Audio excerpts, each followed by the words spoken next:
साथियों, आप सभी को सादर नमस्कार। मैं देवेंद्र दास आपके समक्ष प्रस्तुत हूँ और आप देखना शुरू कर चुके हैं देवेंद्र फिजियो सफ़र। दोस्तों, छोटा भाई का जन्म दिवस होता है। वो अपने बड़े भाई से सुबह जल्दी उठा करके बोलता है कि भैया आज हमारा जन्मदिन है और आप मुझे क्या दोगे। तो बड़ा भाई कहता है अपने छोटे भाई से कि वो ना आज कथा करने जा रहा है, जो भी कथा करके लाएगा और उन्हीं पैसों से अच्छे से गिफ्ट खरीद के अपने छोटे भाई को देगा। लेकिन होने को क्या मंजूर था, आपको कहानी में पता लगेगा। और अगर आपने अब तक हमारा चैनल सब्सक्राइब नहीं किया है तो देवेंद्र फिजियो सफ़र यूट्यूब पे सब्सक्राइब कर लीजिए और फेसबुक पे फॉलो कर लीजिए। दोस्तों, बड़ा भाई बलिया के लिए कथा करने को चला जाता है, लेकिन 2 अक्टूबर 2023 की लगभग सुबह 6 बजे पास के गांव का प्रेमचंद, जो कि अभयपुर टोला में रहता है। दोस्तों, एक कहानी जो है वो देवरिया के रुद्रपुर तहसील की है। आसपास के 2 गांव हैं, उसमें एक अभयपुर टोला है और दूसरा है लहरा टोला। प्रेमचंद्र की ज़मीन लगभग 9 बीघा जो लहरा टोला में है और प्रेमचंद रहने वाला है अभयपुर टोला का। प्रेमचंद का पूरा नाम प्रेमचंद्र यादव होता है, जो कि उस क्षेत्र का पूर्व जिला पंचायत सदस्य भी होता है। काफ़ी उसका राजनीति में आसपास प्रभाव था, उसी प्रभाव को ज़्यादा फ़ायदा उठा रहा था। 2 अक्टूबर की सुबह उसे सूचना मिलती है कि जो उसका लहरा टोला में खेत है वहाँ पे सागौन का पेड़ गिर गया है। वो अपनी बाइक लेता है और लहरा टोला पहुँच जाता है। खड़ंजे पे एक घर के सामने बाइक खड़ी कर देता है और खेत में जैसे जाने के लिए बाइक से उतरता है तो जिस घर के सामने वो खड़ी करता है वो व्यक्ति, जिसका नाम सत्य प्रकाश दुबे होता है, वो घर से बाहर आता है और कहता है यहाँ बाइक ना खड़ी करो, बाइक आके ले जाओ। प्रेमचंद जिद करता है, कहता है कि जो सड़क है वो किसी के बाप की नहीं है और फिर वो आपस में बातचीत बढ़ती है। प्रेमचंद सत्य प्रकाश को एक थप्पड़ लगा देता है। जैसे ही वो सत्य प्रकाश को थप्पड़ लगाता है, ये सब उसकी पत्नी और बेटी देख रहे थे। पत्नी को गुस्सा आता है और अपनी बेटी के साथ में एक धारदार हथियार जैसे हंसिया दराती लेकर के आते हैं और प्रेमचंद पे हमला कर देते हैं। उसे पीटते हैं और इतना पीटते हैं कि जब तक प्रेमचंद के प्राण नहीं निकल जाते। प्रेमचंद्र यादव अपनी जान की भीख मांग रहा था, लेकिन पत्नी और बेटी उसको नहीं छोड़ते हैं। इसी बीच मोहल्ले के कई सारे लोग प्रेमचंद्र को बचाने आते हैं, तो वो पत्नी, सत्यप्रकाश की पत्नी, कहती है कि अगर कोई भी बीच में आया तो उसका भी यही हाल होगा। चूँकि प्रेमचंद की पत्नी को गुस्सा ज़्यादा था, उसे उसके पति सत्यप्रकाश का अपमान हुआ था, तो इस प्रकार से वो अत्यंत क्रोधित थी और बार पे बार किए जा रही थी। इसके बाद लगभग 10-15 मिनट के बाद प्रेमचंद के प्राण निकल जाते हैं। जैसे ही उसके गांव के परिवार के लोगों को सूचना मिलती है, वो लगभग 20-25 लोग धारदार हथियार, तमंचे, बंदूकें, लाठी डंडे से सहित जो लहरा टोला होता है, सत्य प्रकाश का घर होता है, वहाँ पहुँचते हैं, गेट खुलवाते हैं। लेकिन गलती यहाँ पे सत्य प्रकाश का परिवार ये कर देता है, चूँकि उन्होंने एक घटना को अंजाम दिया था तो उनको पुलिस को सब कुछ बता देना चाहिए था और पुलिस की कस्टडी ले लेनी चाहिए थी। लेकिन वो घर में ही रहते हैं। फिर क्या था, वो 20-25 लोग आते हैं और उस पूरे परिवार पे हमला बोल देते हैं। उसमें से सत्य प्रकाश के 2 बेटे, 2 बेटियां और पति पत्नी होते हैं। इस घटना में एक बेटा, 2 बेटी और पति पत्नी इनकी मौत हो जाती है, और एक बेटा जो बचता है वो भी मरणासन्न अवस्था में होता है। जैसे ही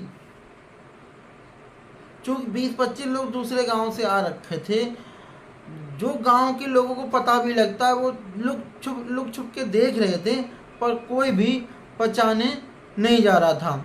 वजह थी उन लोगों के अंदर भी उसका खौफ था, और वो जो 20-25 लोग दूसरे गांव से हमला बोल रखे थे उनसे वो डर गए थे, अपने घर में छुप छुप के देख रहे थे। लेकिन गांव के 5 लोगों की हत्याएं हो रही थी, कोई बचाने नहीं आता है। हत्याएं तो 6 हो रही थी, लेकिन वो एक धोखे से अनमोल बच जाता है, नहीं तो शायद वो भी मर जाता। इसी बीच जैसे ही पुलिस के कंट्रोल रूम को सूचना मिलती है कि रुद्रपुर के देवरिया के रुद्रपुर तहसील के लहरा टोला गांव में 6 लोगों की हत्याएं हो चुकी हैं, जिसमें से एक पूर्व जिला पंचायत सदस्य है, और एक पति पत्नी है, 2 बेटियां हैं, एक बेटा है, 2 बेटे हैं, एक जो मरणासन्न अवस्था में है। पुलिस को 2 घंटे इस चीज़ में कंफर्म करने में लग जाते हैं कि कौन जिंदा है और कौन मर चुका है। तब पता लगता है जो अनमोल है, वो सबसे छोटा बेटा है, वो उसकी जो स्थिति है वो मरणासन्न अवस्था में है। मतलब प्रेमचंद की मौत हो चुकी है लहरा टोला में, सत्य प्रकाश की मौत हो चुकी है, सत्य प्रकाश की पत्नी की मौत हो चुकी है, उसकी 2 बेटियों की मौत हो चुकी है, उसके बेटे गांधी जिसका बर्थडे था उस दिन, उसकी भी मौत हो चुकी है। बचा कौन था? अनमोल, जो कि लगभग मृत अवस्था में था। जैसे वहाँ डीएम एसएसपी पहुँचते हैं, वो अनमोल को थोड़ा सांस लेते हुए देखते हैं, उसको तत्काल ही देवरिया के जिला अस्पताल में भर्ती कराया जाता है और फिर गोरखपुर के मेडिकल कॉलेज में रेफर कर दिया जाता है। वो जिंदगी मौत से लड़ रहा है। जैसे ही इस घटना की जानकारी उत्तर प्रदेश के मुख्यमंत्री योगी आदित्यनाथ जी को मिलती है, तो वो तुरंत ही लखनऊ से कई आला अफसर देवरिया के रुद्रपुर के लहरा टोला में भेजते हैं। मामला छानबीन हो रही थी। इसी बीच मुख्यमंत्री खुद गोरखपुर के मेडिकल कॉलेज में जो बचा हुआ अनमोल था उससे मिलते हैं, उससे बातचीत करते हैं। जब 5 डेड बॉडी की पोस्टमार्टम हो जाता है, इसी बीच जो कथा करने गया वो था देवेश, वो वापस आता है तो अपने गांव को पुलिस पीएसी की छावनी में तब्दील में, जो छोटा सा गांव था, देखता है तो वो चौंक जाता है। आखिर क्या बात है? जब पता लगता है कि उसके परिवार में सिर्फ उसका सबसे छोटा भाई अनमोल बचा है, और जिसका जन्मदिन था, जिसके लिए वो बहुत सारे गिफ्ट खरीद के लाने वाला था, वो भी मर चुका है। ये नरसंहार में उसने अपने माता पिता, 2 बहनें और एक भाई को खो दिया। एक भाई जो कि लगभग मरणासन्न अवस्था में है, उसके पैरों तले जमीन खिसक जाती है। और फिर क्या था, उन सब का जो अंतिम संस्कार है पोस्टमार्टम होने के बाद में वो देवेश करता है। अब बच्चा था अनमोल, चूँकि हॉस्पिटल में था, देवेश कथा करने गया हुआ था, वो सबका अंतिम संस्कार करता है। और इसकी एक बहन जो कि विवाहित थी, जिसका नाम था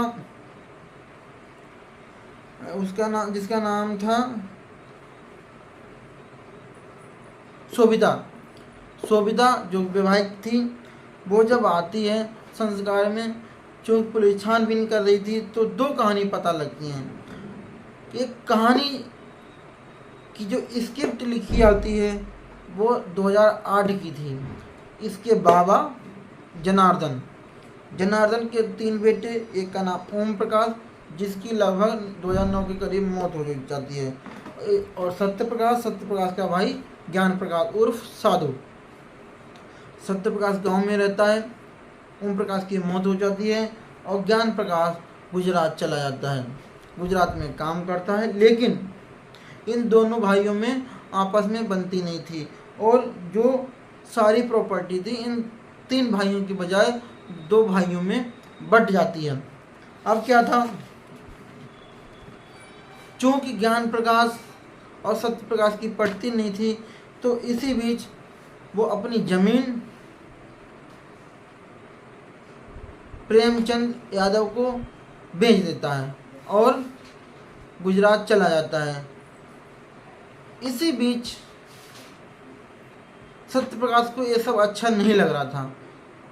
दूसरी कहानी ये है कि ज्ञान प्रकाश पे 2.5 लाख का कर्ज था और ज़मीन गिरवी रखी हुई थी, ज़मीन गिरवी थी और प्रेमचंद गिरवी छुटवा के जैसे तैसे, चूँकि प्रॉपर्टी डीलिंग का काम भी करता था, नेता था, सरकार थी, तो ये जैसे तैसे ज़मीन ज्ञान प्रकाश की अपने नाम करा लेता है और फिर अपनी राजनीति के बल पर तमाम तरीकों से सत्य प्रकाश को तंग किया करता था। परिवार ने कई बार पुलिस से गुहार भी लगाई कि इसने जो ज़मीन ली है वो अवैध तरीके से अपने नाम करा रखी है और जो ज़मीन है उसे वापस कर दी जाए, उसके परिवार को वापस कर दी जाए। चूँकि ये काफ़ी प्रभावशाली था, इसने ज़मीन तो वापस करी नहीं, पर ये और सत्य प्रकाश में आपस में बिगड़नी शुरू हुई। बिगड़ते बिगड़ते ऐसे हालात उत्पन्न हुए कि 2 अक्टूबर 2023 की सुबह ये जिद में ही उसके घर के बाहर बाइक खड़ी करता है, सिर्फ अपनी नाक ऊंची करने के चक्कर में, और फिर तमाम उल्टी सीधी बातें करता है, सत्य प्रकाश के ऊपर थप्पड़ मारता है और फिर जब पत्नी की, अपने पति की बेइज्जती बर्दाश्त नहीं होती तो मारपीट शुरू हो जाती है और प्रेमचंद की हत्या हो जाती है। और उसी हत्या का बदला लेने के लिए इसका परिवार सिर्फ नाक ऊंची करने के चक्कर में कि तुमने अगर हमारा एक मारा है तो हम तुम्हारा पूरा परिवार विनाश कर देंगे, इसी वजह से इसका पूरा परिवार लगभग 20-25 लोग गांव पे हमला बोल देते हैं और 5 हत्याएं करके फिर प्रेमचंद की लाश इत्मीनान से लेके अपने घर जाते हैं। दोस्तों, एक कहानी तमाम मीडिया रिपोर्ट्स के अनुसार ही आपको सुना रहा हूँ।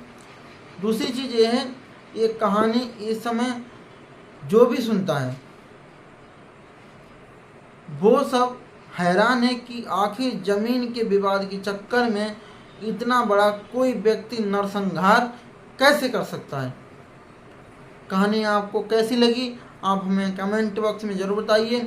और हाँ, जो भी न्यायालय का फैसला आएगा हम उसके इंतज़ार में रहेंगे, आप तक पहुंचाने का प्रयत्न करेंगे।